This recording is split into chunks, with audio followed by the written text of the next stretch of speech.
Netanyahu நிமிடமுள்ளையே உற்று பார்த்து கொண்டிருக்கிறார். மணி முல்லை அவர் தவிர்த்து கொண்டே வருகிறார். நேரம் அந்த அளவுக்கு அவருக்கு ரொம்ப குறைவாக இருக்கிறது என்கிறார் ஓரி கோல்பர்க் என்கிற இஸ்ரேலுடைய பிரபல ஆய்வாளர். நெதன்யாகுடைய நிலைமை இப்ப எப்படி மாறிடுச்சுன்னு கேட்டா, அமெரிக்கா வேண்டும் என்றால் தேர்தலில் தோல்வி, தேர்தலில் வெற்றி வேண்டும் என்றால் அமெரிக்காவுடனான பகை. எதை தேர்வு செய்ய போகிறார் பெஞ்சமின் நெதன்யாகு என்பதுதான் இங்க இருக்கக்கூடிய ஹைலைட்டடான விஷயமாகவே மாறி இருக்கிறது.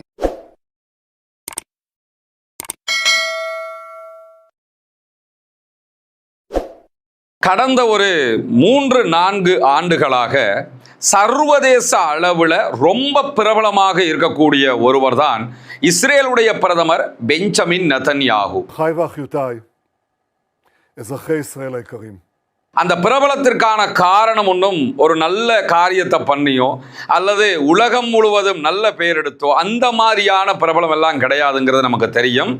காசா என்கிற ஒரு பெருநிலப்பரப்பில் லட்சக்கணக்கான அப்பாவி மக்களையும் குழந்தைகளையும் பெண்களையும் கொன்று குவித்தது, லெபனானுக்குள்ள ஆயிரக்கணக்கில் பெண்களையும் பிள்ளைகளையும் கொன்று குவித்தது, ஈரானோடு நடந்த சண்டையில் ஈரானுக்குள்ள இப்படியான காரியங்களில் ஈடுபட்டது என்று உலகம் முழுவதும் பெஞ்சமின் நெதன்யாகு ஃபேமஸ் ஆனது இந்த மாதிரியான தான் ஒரு வார் கிரிமினல், ஒரு யுத்தத்தினூடாக கிரிமினலான செயல்பாடுகளில் ஈடுபடக்கூடியவர் என்கிற விதமாகத்தான் அவருடைய புகழை அவர் அடைந்திருக்கிறார்.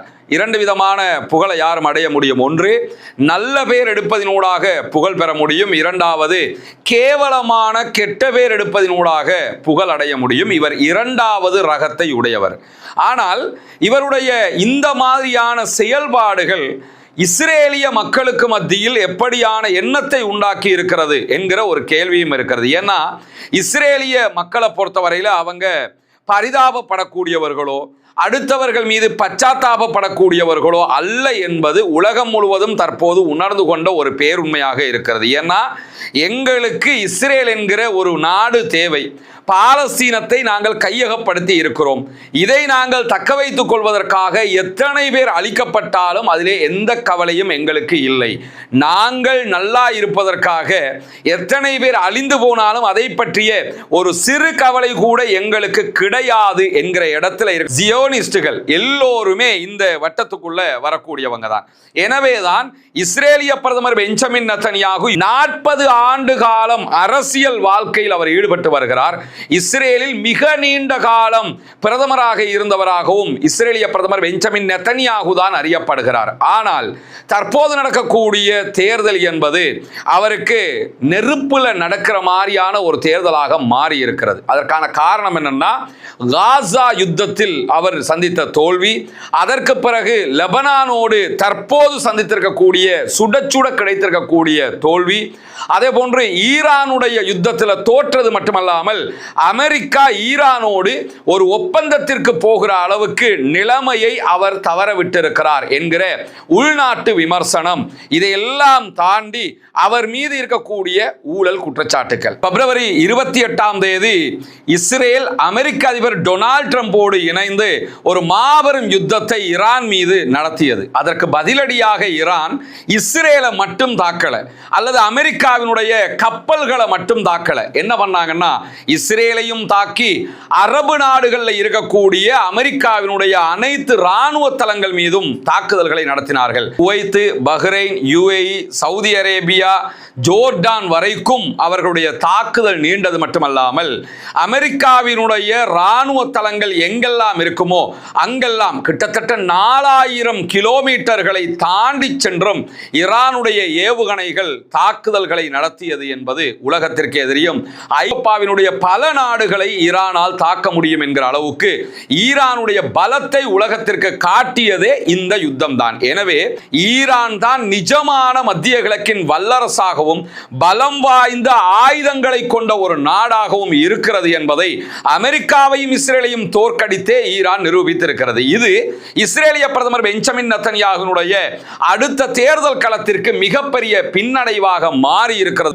தோற்றிருந்தால் 50% வீழ்ச்சி. ஆனால் அதை தாண்டி 70 ஆண்டுகளுக்கு பிறகு அமெரிக்காவையும் ஈரானையும் ஒரு ஒப்பந்தம் செய்கிற நிலைக்கு தள்ளியவர் பெஞ்சமின் நெதன்யாகு.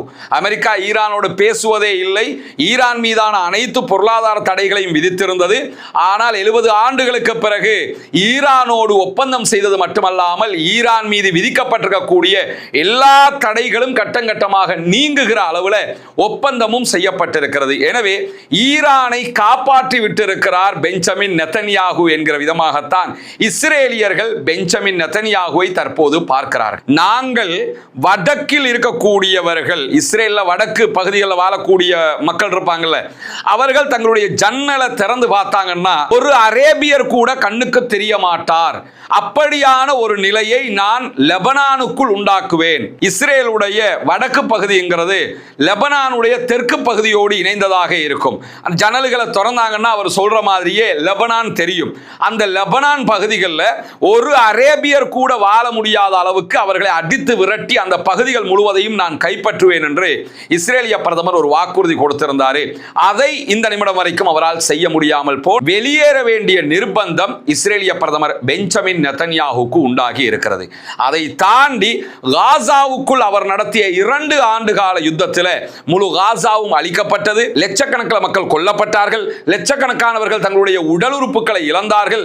காசா முழுவதும் பாரிய இழப்பு ஏற்பட்டாலும் பாலஸ்தீன விடுதலை போராட்ட அமைப்புகளை இஸ்ரேலால் அழிக்க முடியவில்லை. லெபனானுக்குள் ஹிஸ்புல்லாக்களையும் இஸ்ரேலால் அழிக்க முடியவில்லை. காசாவுக்குள் நடத்திய யுத்தத்தினுடைய விளைவை தாண்டி இஸ்ரேலிய பிரதமர் பெஞ்சமின் நெதன்யாகுனுடைய அரசாங்கத்தினால பாலஸ்தீன விடுதலை அமைப்பினருடைய அக்டோபர் 7ஆம் தேதி தாக்குதலை தடுக்க முடியாமல் போய்விட்டது என்கிற ஒரு மிகப்பெரிய குற்றச்சாட்டு இஸ்ரேலுக்குள் பெஞ்சமின் நெதன்யாகுவுக்கு எதிராக இருப்பது மட்டுமல்லாமல் இந்த குற்றச்சாட்டு எதிர்வருகிற தேர்தலில் பாரிய அளவில் செல்வாக்கு செலுத்தும் என்கிற பார்வையும் தற்போது உண்டாகி இருக்கு. எதிர்க்கட்சி எல்லோருமே அதை தூக்கி கையில் எடுத்துட்டாங்க. அதை தாண்டி தடுக்க முடியாமல் போனதற்கு எதிரான ஒரு சுயாதீன விசாரணை நடத்தப்பட வேண்டும்.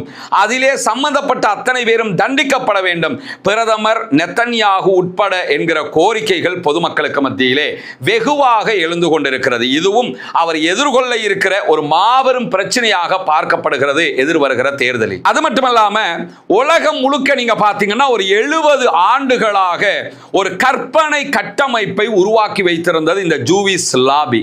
ஊடகங்களை பயன்படுத்தித்தான் அந்த கட்டமைப்பை உருவாக்கினாங்க. 2ஆம் உலக மகா யுத்தத்தில் ஹிட்லருடைய படைகள் தோல்வி அடைகின்றன. எவன் தோக்குறானோ அவனை பற்றி ஜெயித்தவன் என்ன வேணும்னாலும் வரலாறாக எழுத முடியும். அதுதான் நியதியாக உலக இயல்பாக இருக்கிறது. அந்த அடிப்படையில் ஹிட்லர் தோல்வி அடைகிறான்.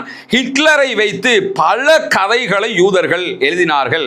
அதே நேரம் யூதர்களை ஹிட்லர் அழித்தான் என்பதிலும் எந்த மாற்று கருத்தும் கிடையாது. அவன் அழிச்சான், ஆனால் அதை விட அதிகமாக ஹிட்லரை பற்றிய கதைகளை யூதர்கள் உருவாக்கினார்கள். அதிலே ஹோலோகாஸ்ட், யூதர்களை ஹிட்லர் அழித்த நிகழ்வை சொல்லக்கூடியதுதான் உலகத்தில் நடந்த மிக பெரும் அழிவாக யூதர்களால் மீடியா மயப்படுத்தப்பட்டிருந்தது. ஊடகங்கள் முழுவதும், எல்லா பாடசாலை புத்தகங்களிலும், எல்லா நாடுகளிலும் யூதர்களை ஹிட்லர் அழித்தான், யூதர்களை ஹிட்லர் கொன்றான் என்கிற வரலாறுகள் காலாகாலமாக பேசப்பட்டு வந்த நிலையில ஹோலோகாஸ்டை மக்கள் மறந்து காசாவினுடைய அழிவு தற்போது சர்வதேசம் முழுவதும் ஒவ்வொரு உள்ளத்திலும் போய் நின்று காசாவினுடைய அப்பாவிகளை அழித்ததிலிருந்து பெஞ்சமின் நெதன்யாகு யூதர்கள் மீது இருந்த உலகளாவிய அனுதாபத்தை இழந்து பாலஸ்தீன காசாவிலே வாழக்கூடிய அப்பாவி இஸ்லாமியர்கள் மீது சர்வதேசமே அனுதாபப்படுகிற ஒரு நிலையை உண்டாக்கி இருக்கிறார்.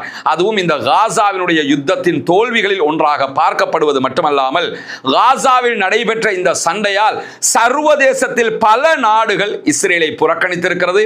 இஸ்ரேலோடு வியாபாரங்களை, பிசினஸை துண்டித்திருக்கிறார்கள். இஸ்ரேலில் இருந்த தன்னுடைய தூதர்களை மீட்டெடுத்து மீண்டும் திருப்பி எடுத்திருக்கிறார்கள்.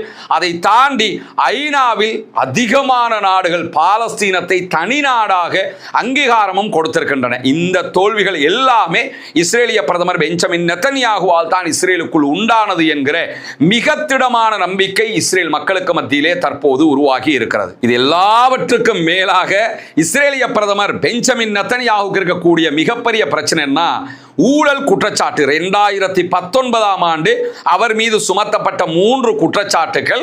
இந்த 3 ஊழல் குற்றச்சாட்டுகள்ல இருந்தும் தப்பிக்க முடியாமல் தடுமாறுகிறார் நெத்தனியாகு. அதனாலதான் காசா மீதான யுத்தத்தை பயன்படுத்தி அந்த யுத்தங்களையே காலாகாலமா 2 ஆண்டுகள் இழுத்தடிச்சார். ஏன்னா 2 ஆண்டு காலம் யுத்தம் பண்ணும் போது இந்த ஊழல் விசாரணைகளுக்கு பாதுகாப்பு காரணங்களை காட்டி காட்டி அவர் போகாமலே இருந்தாரு. அதே மாதிரி லெபனான் மீதான யுத்தத்தை அவர் இவ்வளவு உக்கிரமாக நடத்தியதற்கு காரணம் என்னன்னா, இந்த ஊழல் குற்றச்சாட்டுகள் விசாரணையிலிருந்து தப்பிச்சுக்கிறனே, அப்படியே தப்பித்து கொண்டு வந்தால் தேர்தலும் பின்னால போய்கிட்டே இருக்கும், நம்ம ஆட்சியிலையும் இருந்த மாதிரி இருக்கும், நம்முடனான விசாரணையும் தவறு கொண்ட மாதிரி இருக்கும். இதற்காகத்தான் அந்த வேலையெல்லாம் அவர் பார்த்து வந்தாரு. ஆனா நிலைமை தலைகீழாக மாறி இருக்கிறது. ஈரான் வார்ல ஜெயிச்சிட்டாங்க. லெபனானோடு தொடர்ந்து சண்டையிட முடியாத நிலை உண்டாகிவிட்டது. காசாவிலும் ஒரு சமாதான நிலை தோற்றுவிக்கப்பட்டிருக்கிறது. அதை மீறி அவங்க தாக்குதல் நடத்துறாங்க, அது வேறு. ஆனால் ஒரு சமாதான நிலை அறிவிக்கப்பட்டிருக்கிறது. இந்த தோல்விகளுக்கு மத்தியில் மீண்டும் அவரால் தேர்தலை பிற்போட முடியாது. அதே நேரம் தன்னுடைய வழக்கு விசாரணையிலிருந்து அவரால் தவிர்த்து கொள்ளவும் முடியாது என்கிறதுனால வழக்கு விசாரணைக்கு தினம்தோறும் ஆஜராகி கொண்டிருக்கிறார். அமெரிக்க அதிபர் டொனால்ட் ட்ரம்பே நேரடியாக இஸ்ரேலுடைய ஜனாதிபதி ஐசக் ஹெர்சாக்கு கடிதம் எழுதி இருக்கிறாரு. பெஞ்சமின் நெத்தனியாகு மீதான ஊழல் குற்றச்சாட்டுக்களை நீங்கள் பொது மன்னிப்பு வழங்கி அவரை விடுவிக்க வேண்டும் என்பதுதான் அந்த கோரிக்கை. ஆனா இஸ்ரேலுடைய கான்ஸ்டிடியூஷனுடைய நிலை என்னன்னு கேட்டா, மன்னிச்சு விடுங்கன்னா மன்னிச்சு விட்டுற முடியாது. ஜனாதிபதிக்கு என்ன அங்க இருக்கக்கூடிய பிரச்சனை என்று கேட்டா, யார் குற்றம் சாட்டப்பட்டிருக்கிறாரோ அவரு ஆமா நான் ஊழல் செய்தேன் அப்படின்னு சொல்லி ஒப்புக்கொள்ளணும். ஒப்புக்கொண்டு வாக்குமூலம் கொடுத்தார் என்று சொன்னா அதற்கு பிறகுதான் ஜனாதிபதி அவரை மன்னிக்க முடியும். இப்ப இருக்கக்கூடிய நிலைமையில இஸ்ரேலிய பிரதமர் ஆமா நான் ஊழல் பண்ணினேன் ஒப்புக்கொண்டாலே தேர்தல் தோல்விக்கு அதுவே காரணமாகிவிடும். அதனால் அவருக்கு நான் ஊழல் செய்தேன் என்று ஒப்புக்கொள்ளவும் முடியாது. ஒப்புக்கொள்ளாத பட்சத்தில் ஜனாதிபதிக்கு அவரை பொது மன்னிப்புல மன்னிக்கவும் முடியாது.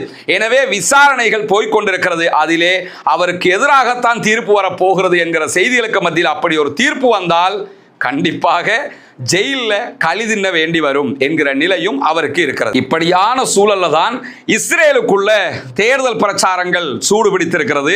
தேர்தல் நடைபெற இருக்கிறது. ஏற்கனவே ஈரான் வார்ல தோத்து போனது மட்டுமல்லாம ஈரானுடனான ஒப்பந்தம் இஸ்ரேலுக்கு மிகப்பெரிய தோல்வியாக அமைந்திருக்கிறது. அமெரிக்காவும் ஈரானும் ஒப்பந்தம் செய்ததே தோல்வி. அந்த ஒப்பந்தத்தில் இருக்கக்கூடிய விதிமுறைகள் அதைவிட மிகப்பெரிய தோல்வி.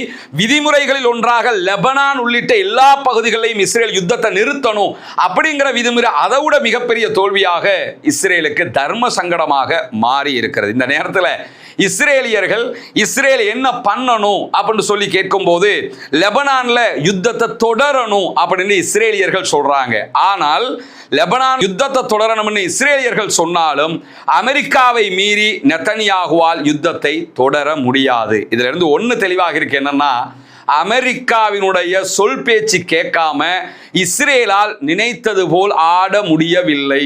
இஸ்ரேல் எவ்வளவு பெரிய பிரதமர் வந்தாலும் அமெரிக்கா திரும்பி நின்னாங்கன்னா அமெரிக்காவுக்கு கட்டுப்பட்டு தான் ஆகணுமே தவிர அமெரிக்காவை எதிர்த்து அவர்களால் பயணிக்க முடியாது என்கிற ஒரு நிலையும் தற்போது வெளிச்சத்திற்கு வந்திருக்கிறது. ஏன்னா அமெரிக்கா தான் இஸ்ரேலுடைய பாதுகாவலனாக முழு ஆயுதங்களையும் கொடுத்து கொண்டு நிற்கிறானே தவிர இஸ்ரேலுக்கு உலகத்தில் வேறு யாரும் இல்லை. அமெரிக்கா மட்டும் இல்லைன்னா எந்த ஒரு நாடும் இஸ்ரேலுக்கு கை கொடுக்காது.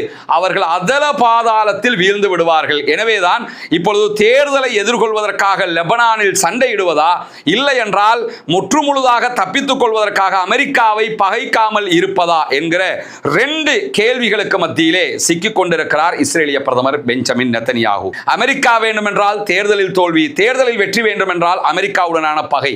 எதை தேர்வு செய்ய போகிறார் பெஞ்சமின் நெத்தனியாகு என்பதுதான் இங்கு இருக்கக்கூடிய ஹைலைட்டடான விஷயமாகவே மாறி இருக்கிறது. இஸ்ரேலுடைய மிக பிரபலமான ஒரு அரசியல் ஆய்வாளர் தான் ஓரி கோல்பெர்க் என்கிறவர். அவர் அல் ஜசீராவுக்கு இஸ்ரேலுடைய தற்போதைய நிலை தொடர்பான ஒரு பேட்டி அளித்திருக்கிறார். அதில் அவர் முடிக்கும் போது கடைசியாக ஒரு அழகான வார்த்தையை சொல்லி முடிக்கிறார் பெஞ்சமின் நெத்தனியாகு தொடர்பாக. அது என்ன வார்த்தைன்னா, அல்டிமேட்லி நெத்தனியாகுஸ் வாட்சிங் the minute hand and avoiding the hour hand, time is the tight. இறுதியாக நெத்தனியாகு நிமிட முள்ளையே உற்று பார்த்து கொண்டிருக்கிறார். மணி முள்ளை அவர் தவிர்த்து கொண்டே வருகிறார். வருகிறார். நேரம் அந்த அளவுக்கு அவருக்கு ரொம்ப குறைவாக இருக்கிறது என்கிறார் ஓரி கோல்பர்க் என்கிற இஸ்ரேலுடைய பிரபல ஆய்வாளர். நெத்தன்யாகுடைய நிலைமை இப்ப எப்படி மாறிடுச்சுன்னு கேட்டா, நிமிடமுள்ள மட்டும்தான் பார்க்க முடியுமே தவிர ஹவர் முள்ள அவருக்கு பார்க்க முடியல, மணித்தியாலம் உள்ள பார்க்க முடியாது. ஏன்னா மணித்தியாலங்கள் அவற்றை இல்லை, நிமிடங்கள் மட்டும்தான் மீதி இருக்கிறது என்கிற ஒரு சோகமான நிலைக்கு தள்ளப்பட்டிருக்கிறார். தன்னுடைய அரசியல் பேராசைக்காக அப்பாவிகளுடைய உயிரை காவு கொண்ட ஒரு அயோக்கியன் தற்போது தேர்தலை எதிர்கொள்கிறான். அந்த தேர்தலில் வெற்றி பெற முடியுமா முடியாதா என்கிற ஒரு மாபெரும் சிக்கல் தான் அவனுக்கு ஏற்பட்டிருக்கிறது என்பதுதான் இந்த வீடியோவினுடைய சாராம்சம். எது எப்படி போனாலும் ஒன்றை புரிந்து கொள்ளுங்கள். இஸ்ரேலில் அடுத்ததாக நெத்தன்யாகு தோல்வியுற்றால் ஒருவர் வருவார் என்று வைத்துக் கொண்டால் அவர் எப்படி இருப்பார் என்கிற ஒரு கேள்வி இருக்கு இல்லையா? அந்த கேள்விக்குரிய பதில், இஸ்ரேலில் யார் வெற்றி பெற்றாலும் அவர்கள் காசாவை அழிப்போம், பாலஸ்தீனர்களை அழிப்போம், இஸ்ரேலை த கிரேட்டர் இஸ்ரேல் என்கிற அளவுக்கு விரிவுபடுத்துவோம் என்கிற மனோநிலையில் தான் இருப்பார்கள். இஸ்ரேலியர்கள்ல எது நல்லவன் கெட்டவன், இஸ்ரேலில் இருக்கிற அத்தனை பேருமே இந்த மாதிரி காசா மக்களை அழிப்போம் என்கிற எண்ணத்தில் இருப்பவர்கள் தான் என்பதைத்தான் நாம் அத்தனை பேரும் சுருக்கமாக புரிந்து கொள்ள வேண்டும். பொறுத்திருந்து பார்ப்போம் என்னவெல்லாம் நடக்கிறது என்பதை.